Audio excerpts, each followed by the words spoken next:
Hi there. Welcome to the Kindness Advantage. My name is Cindy Rowe, and I am so excited to have you here. My podcast is a podcast where in 10 minutes or less, I will share ways you can incorporate kindness not only into your personal life, but into your professional life as well. This week, I am approaching a touchy subject, I think. I'm titling it Cultivating Political Compassion.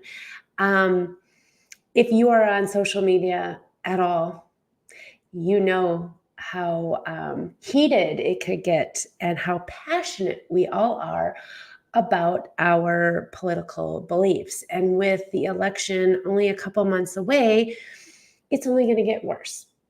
And I thought, you know what, this is a really timely topic and one that I think a lot of people need to hear. And so I'm going to ask for your help. If you listen to this, if you're an avid listener, please share my podcast on your social media. Let's get this information out to people. And just as a reminder, right, that we can have different points of views and we can feel very strongly about our point of view, but we can still be friends and we can still get along. So, compassion, I think, and kindness can be a powerful tool for bridging gaps and fostering understanding. And if you've been on this podcast for a while, you've heard me say that in many different ways. And it does not change when we talk about politics. And whether, who we support, why we don't support this one, whatever it is.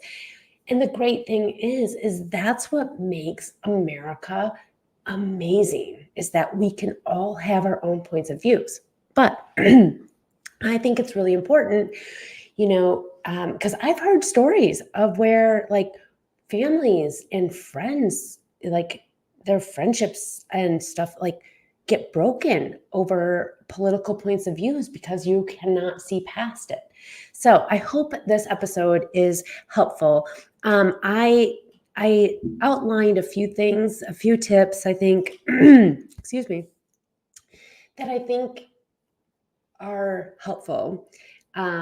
And if we can keep them top of mind going forward over the next few months, I believe we will have a much kinder and compassionate environment as we head into election, right? So first of all, I think it's really important to acknowledge our own biases, right? We all have preconceived notions and beliefs that can cloud our judgment. And by recognizing this, I think you can be more open to different perspectives. And I also think it's really important not or try to avoid projecting our own biases onto others. Very tough. I understand this, especially when we have passion behind it, right?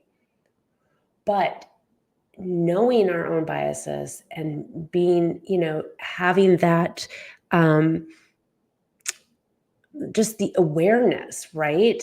I think is really important. I think another strategy is to always, and this is in many different situations, but like always practice curiosity, right? Instead of judging someone based on their political views, like approach them with genuine curiosity. Ask questions. Try to understand their experiences and why they feel that way and see their world, from their eyes, right? It opens up, because maybe they have, a reason to feel that passionate about a candidate, passionate about, what side we're on, right? And I think when we listen with empathy, we actually break down the barriers and foster a more respectful conversation.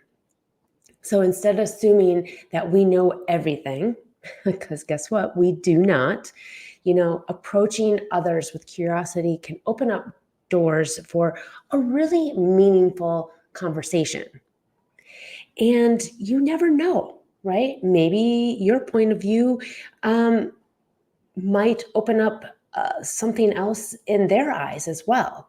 So if you're able to practice curiosity, perhaps the other party would do the same, right?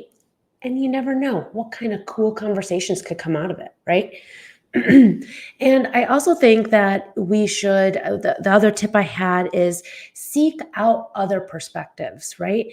Um, if you are so hell bent on this one way, why not open up your mind to maybe other possibilities, reading articles from other points of views, watching different news sources. I hate the news, so you know, if you're a news watcher, that's great. Maybe you watch a different channel um, for a different point of view.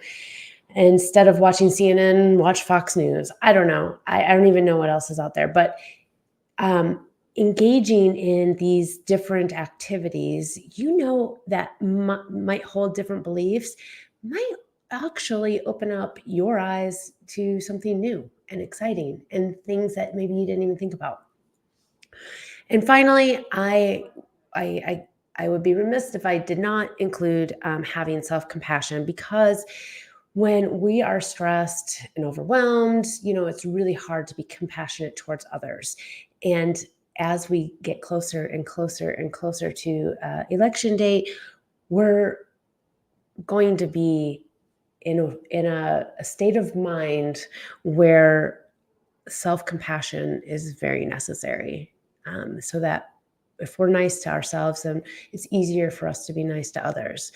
So having that self compassion is super important. When we take care of ourselves, we can actually create a stronger foundation uh, to extend, compassion and kindness towards others. I really do believe um, if we keep these things top of mind, cultivating a political compassion attitude, mindset, we can create a more civil and productive political environment, especially coming up in the next couple months. And instead of yelling past each other or starting an online fight, it's easy to do that on social media. We can hide behind the typewriter, the computer, whatever, um, the keyboard. For those of you that don't know what a typewriter is, I just dated myself. But anyway, I think, we can, when we start listening, when we start learning, and maybe even just finding common ground, I think it really will make a big difference. So again, political compassion starts with kindness, with understanding, and with empathy. And I wish you all the best as we head into the election year. And if you need to take a social media break to get through it, I highly encourage you to do that. That is called self-care. Thanks so much for joining me. If this resonated with you, please share it with somebody and let me know. I love reading the comments, and I appreciate you tuning in week after week. Remember, together, we can create waves of change through kindness.